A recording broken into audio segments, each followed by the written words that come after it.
আজকে আসছিলাম আমাদের জেএফ অ্যাগ্রো প্রাইভেট লিমিটেডের জামাল সিডের এলিজা 786। এই জমিতে আসলে মানে প্রচণ্ড পরিমাণে অনেকেরই গাছ মারা গেছে। আসলে গাছ মারা গেলে তো আসলে কৃষকের করার থাকে না কিছু, কিংবা কোম্পানিরও। তো ভাই যে স্প্রে করতেছে, এই স্প্রের বিষয়টা একটু মানে আপনাদের শেয়ার করব। সেটা হচ্ছে, ভাই একটু বলেন যে এই টাইমটাতে স্প্রে করলে কি সুবিধা?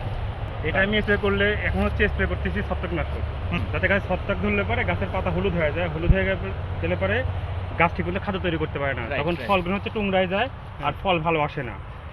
আর এই সময় স্প্রে করলে আরও সুবিধা আছে, এখন যে ফল আসতেছে ফলগুলো নষ্ট হয় না, এখন বিভিন্ন রকম পোকার আক্রমণ হয়। রাইট। এই পোকাগুলো যদি ধরে তখন ফলগুলো নষ্ট হয়ে যায়, ছিদ্র করে। এইটাই এই জন্য দর্শকদের উদ্দেশ্যে একটা কথা বলবো, মানে বিশেষ করে কৃষিপ্রেমী ভাই ও বন্ধুর জন্য, আপনারা স্প্রে করবেন একদম এই প্রায় সূর্য ডুবে যাওয়া ভাব এই সময়ে।